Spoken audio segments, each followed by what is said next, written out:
Welcome back, everyone. We are now going to put some lipstick on this pig. We're in the key of A, and we're going to be working on spread triads and upper registers today. Make sure you're in tune. We're getting started. We're using the root, fifth, and third is higher. And in this case, we're going to be on D7, G9, and E9. So that's going to be your A, your E, and your C sharp notes. Then we're going to take it up a full step, and we're going to go B, F sharp, D. So A went to B, E went to F sharp, C sharp went to D, and now you get your B minor. Then we're going to go B to C sharp, F sharp to G sharp, and D to E. So it's another minor. So that's going to be D11, G13, and E12. Then we're going to take it up half a step from C sharp to D. That's the 3 to the 4. There's the 7 to the 1. And there's the 5 to the 6. And now I have the D. So there's going to be D12, G14, and E14.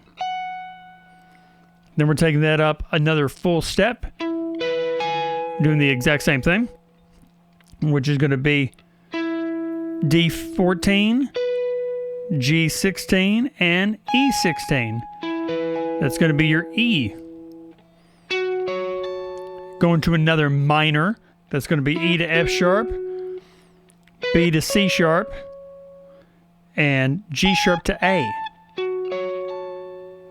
That's D16, G18, and E17.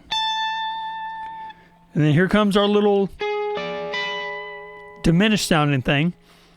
That's going to be D18, G19, and E19. That's going to represent two different chords. It can represent the G sharp half diminished, or it can represent the E7. I like to use it in more of like an E7 funk type of thing. And finally, that ends us up at D19, G21, and E21. By the way, I'm trying something new with my tone today. I'm using my Mesa Boogie. I normally use S-Gear, but today I'm just going to use my amp. So if you're hearing any rumbling in the back, that's my fan on my amp. So let's go over these one more time. A, B minor, C sharp minor, D, E, F sharp minor, G sharp half diminished or E7, and then A. So that's going to be the spread triads that we're going to use. Because when we go into the chorus, it's going to go D and then an A close triad. So now we're going to work on those close triads. So there's A. This is going to be A, C sharp, and E. So this is the 1, 3, 5. And then we're going to, that was G2, B2, and E open. Now we're going to G4, B3, E2. That's B minor. G6, B5, E4. That's C sharp. G7, B7, E5. D. G9, B9, E7 is the E. G11, B10, E9, that's the F sharp. And here we come to that seventh chord. G13, B12, and E10. There is our little E7 or our G sharp diminish. And then finally,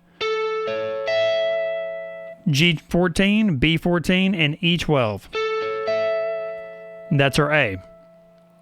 So when we combine our spread triads,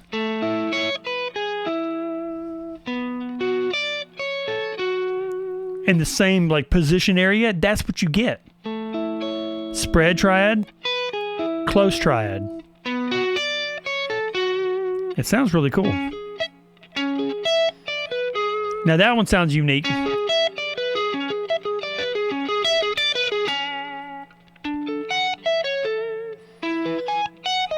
Oh.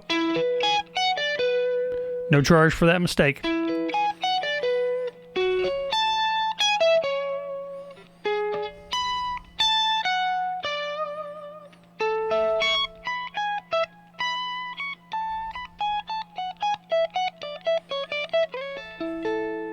Sounds really cool.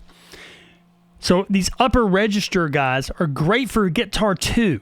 So guitar 1 was doing this, and if you don't know what I'm talking about, check out this video right here.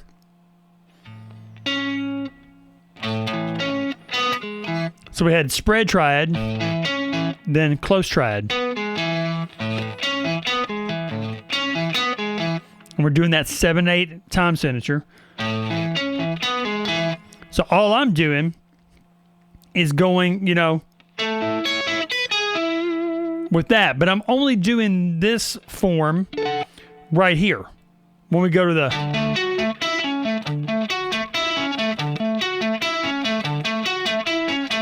when we're doing that one.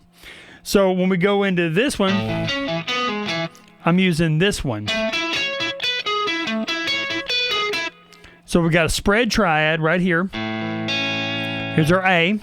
So that's A open, D2, B2. Then the B minor is A2, D4, B3. The C sharp minor is A4, D6, B5. Then D, A5, D7, B7. E, A7, D9, B9. F sharp, A9, D11, B10, then our little half diminished, A11, D12, B12, and finally, A12, D14, B14.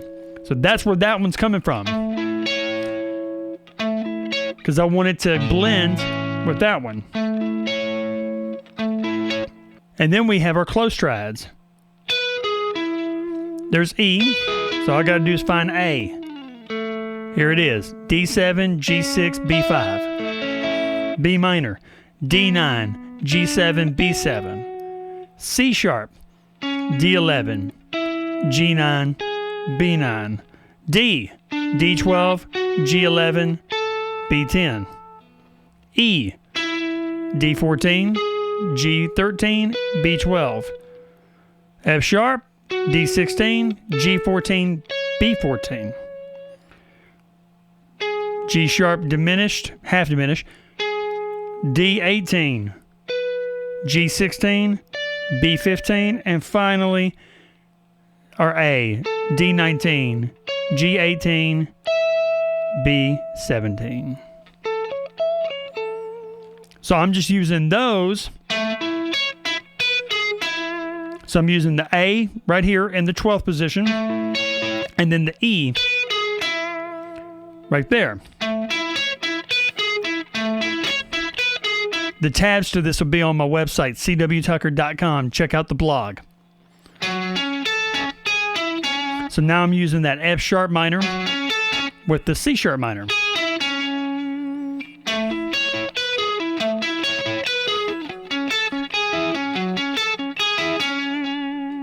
And then we get that one. So when we put those together, we have our...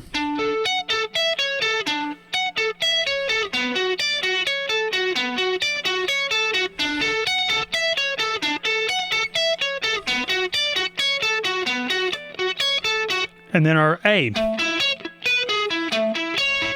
F sharp.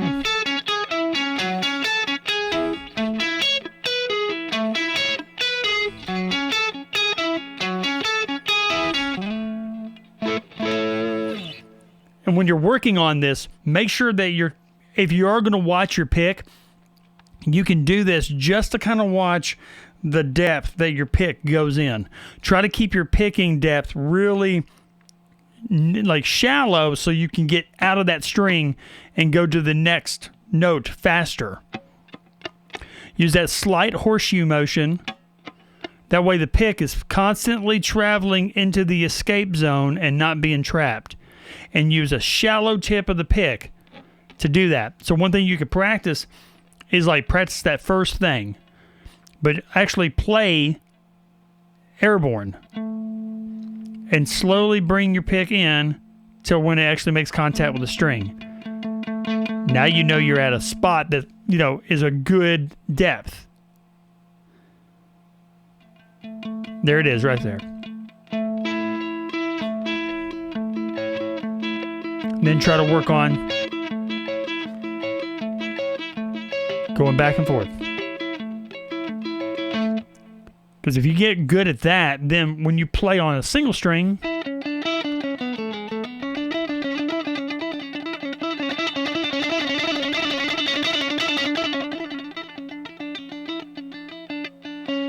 it should feel a little easier. Thanks for hanging out with me today. Go to cwtucker.com, check the blog for the tabs, subscribe, make sure you guys click that bell so you don't miss anything, and y'all have a blessed day. We'll talk to you soon.